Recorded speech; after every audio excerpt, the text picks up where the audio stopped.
नमस्कार, मैं हूं अभिषेक त्यागी।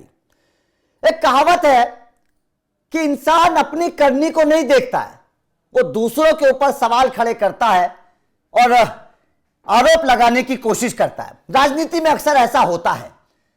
राजनेता अपनी करनी को नहीं देखेंगे, अपने वक्त में किए गए कारनामों को नहीं देखेंगे और जब सरकार चली जाएगी, हाथ से कुर्सी निकल जाएगी, तब दूसरी सरकारों पर सवाल खड़े करेंगे, क्योंकि इनकी रोटियां इसी तरीके से चलती हैं। राजनीतिक रोटियां सेकने का एक तरीका है। बात आज अखिलेश यादव की करेंगे और केवल अखिलेश यादव की नहीं, बल्कि उनके पूरे खानदान की आज बात होनी चाहिए और ऐसी बात होनी चाहिए जिसको देखकर सुनकर जिस खबर को आपके आंख खुल जाए और आपके कान जब इस खबर को सुनेंगे तो आपका दिमाग चकरा जाएगा और कहेंगे कि वास्तव में जो अखिलेश यादव योगी सरकार की कानून व्यवस्था पर सवाल खड़े करते हैं, जो अखिलेश यादव योगी सरकार की पुलिस व्यवस्था पर सवाल खड़े करते हैं, जो अखिलेश यादव आज ये ज्ञान देते हैं कि पुलिस वालों को कैसा काम करना चाहिए, उन अखिलेश यादव को क्या अपने कारनामे याद है? क्या वो अखिलेश यादव उन दिनों को भूल गए जब वो कुर्सी पर बैठे रहते थे और पुलिस वाले उनके चरणों में बैठे रहते थे? क्या पुलिस महकमा चरणों में बैठने के लिए है?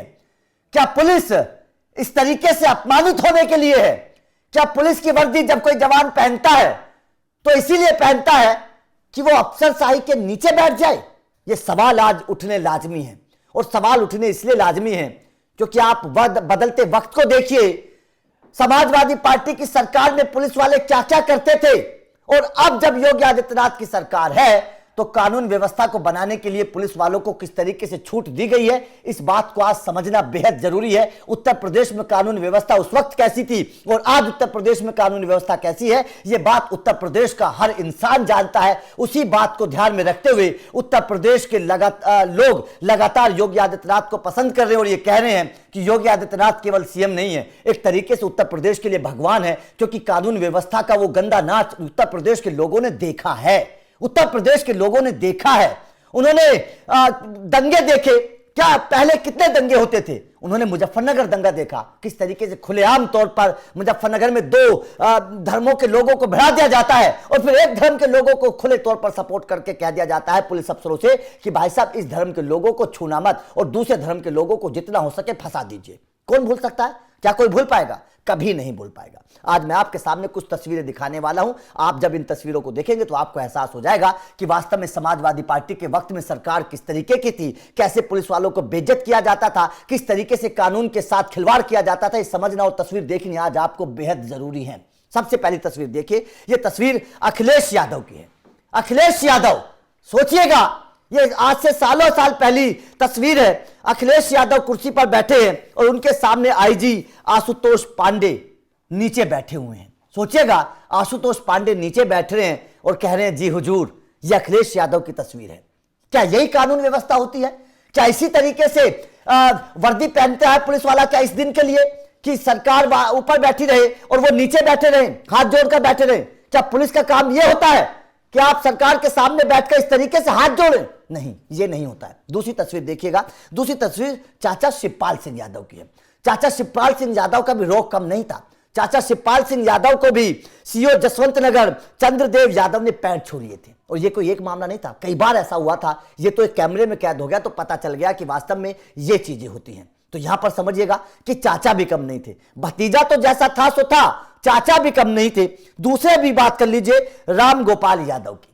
राम गोपाल यादव की भी एक तस्वीर है, क्योंकि आज ये तस्वीरें दिखानी बेहद जरूरी हैं। ये जरूरी इसलिए है ताकि एहसास हो कि समाजवादी पार्टी का पूरा परिवार किस तरीके से पुलिस महकमे का इस्तेमाल करता था, पैर छुआता था। क्या पुलिस वाले पैर छूने के लिए हैं?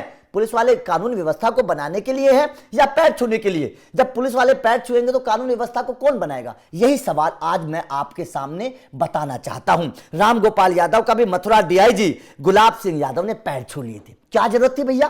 क्या जरूरत थी? आपके पैर छूने के लिए पुलिस वाले वर्दी पहनते हैं? यह सवाल है। उसके बाद में आजम खान की भैंस को किस तरीके से ढूंढने के लिए पूरा पुलिस महकमा लग गया था, देखा है ना? क्या पुलिस वाले भैंस ढूंढने के लिए वर्दी पहनते हैं? यह सवाल क्या समाजवादी पार्टी की सरकार से नहीं पूछा जाना चाहिए? यह सवाल क्या अखिलेश यादव से नहीं पूछा जाना चाहिए? यह सवाल क्या आजम खान से नहीं पूछा जाना चाहिए कि भैया क्या ये पुलिस वाले आपकी भैंस ढूंढने के लिए वर्दी पहनते हैं या कानूनी व्यवस्था बनाने के लिए? जब पुलिस वाले भैंस ढूंढेंगे तो अपराधी तो खुलेआम घूमेंगे, वो अपराध करेंगे, क्योंकि पुलिस वाले तो भैंस ढूंढने में लगे हुए हैं। तो यहां पर सवाल खड़ा होता है। उसके बाद में मुलायम सिंह यादव ने अपनी सरकार के वक्त 1978, ये संभल की बात मैं बता रहा हूं, संभल में 1978 के दंगों के आरोपियों के 8 केस वापस ले लिए थे, और ये सारे के सारे मुस्लिम थे जिनके केस वापस लिए गए थे। तो क्या मुलायम सिंह यादव के मन में हिंदुओं के प्रति कोई संवेदना नहीं थी? जो उस वक्त सैकड़ों हिंदू मारे गए थे संभल में 1978 के दंगों में, क्या उन हिंदुओं के साथ कोई सांत्वना नहीं थी? क्या उनके साथ कोई संवेदना नहीं थी? क्या मुलायम सिंह यादव हिंदू नहीं है? आखिर मुलायम सिंह यादव ने हिंदुओं को मारने वाले दंगाइयों के केस वापस क्यों लिए? ये सवाल उठना लाजमी है। इस सवाल का जवाब आज यूपी के हर इंसान को अखिलेश यादव से पूछना चाहिए। हर इंसान को पूछना चाहिए, अखिलेश यादव को जवाब देना चाहिए कि भैया पिताजी ने क्यों 8 मुकदमे वापस लिए थे? आखिर पिताजी के सामने क्या ऐसी मुसीबत आ गई थी कि 8 मुकदमे वापस लेने पड़ गए? जबकि उन लोगों ने तो हिंदुओं को मारा था, जला जला कर मारा गया था, जला जला कर मारा गया था, लोगों की दुकान घरों को लूट लिया गया था, महिलाओं के साथ अत्याचार हुए थे, लेकिन उन आरोपियों के केस मुलायम सिंह यादव ने वापस ले लिए थे। कौन भूल पाएगा संभल के उस दंगे को? क्या कोई भूल पाएगा? क्या हिंदुओं के दिमाग से कभी वो बात निकल पाएगी? आज योगी सरकार जो संभल से पलायन कर चुके हिंदू थे उनको वापस बुला रही है, अपने घर को वापस दे रही है, वो आज अपने घर वापस आ रहे हैं तो खुश हैं। ये संभल का हालत थे। उसके अलावा मुख्तार अंसारी, मामला पता है ना, मुख्तार अंसारी एलएमजी लेना चाहते थे, बहुत बड़ा मामला है। एलएमजी मुख्तार अंसारी लेना चाहते थे, मुख्तार अंसारी ने पूरा सिस्टम बैठा दिया। अब मुख्तार अंसारी के जो करीबी थे वो बोलने लगे कि भैया एलएमजी तो ऐसे मिलेगी नहीं, एलएमजी तो मिलेगी आर्मी के द्वारा, फौज के द्वारा। मुख्तार ने बोला कि भैया फौज का इंतजाम करो। तो एक रिटायर्ड आर्मी के अफसर जवान को पकड़ा गया, उससे एलएमजी का इस्तेमाल मतलब पूरी डील तैयार कर ली गई। एक अफसर को पता चल गया, अफसर जब वहां पर पहुंचा, इस पूरे डील को खत्म करवा दिया, तो भाई साहब मुख्तार अंसारी चिढ़ गए। मुख्तार अंसारी ने शिकायत करी अपने आका को कि आका ये डील तो कैंसिल हो गई। आका इतने नाराज हो गए, उस वक्त मुलायम सिंह यादव की सरकार थी, आका इतने नाराज हो गए कि आका ने पुलिस अधिकारियों को तुरंत प्रभाव से सस्पेंड कर दिया और कह दिया अरे भैया तुम्हारी हिम्मत कैसे हुई मुख्तार अंसारी के खिलाफ एक्शन लेने की, तुम्हारी हिम्मत कैसे हुई? सोचिएगा, सोचिएगा, यह कानून व्यवस्था थी कि एक अपराधी एलएमजी लेने की कोशिश कर रहा है, बंदूक से काम नहीं चल रहा था, राइफल से काम नहीं चल रहा था, एलएमजी लेने की कोशिश कर रहा था। जब उसको पुलिस विभाग ने रोका कि कोई यूपी में कोई बड़ी घटना को अंजाम ना दे दिया जाए, जब पुलिस विभाग ने उसको रोका तो पुलिस अधिकारियों को तुरंत प्रभाव से सस्पेंड कर दिया। यह मुलायम सिंह यादव की सरकार थी। और आज अखिलेश यादव कानून व्यवस्था का पाठ पढ़ा रहे हैं। आज अखिलेश यादव कानून की बात करते हैं, आज अखिलेश यादव पुलिस महकमे के एक्शन पर बात करते हैं।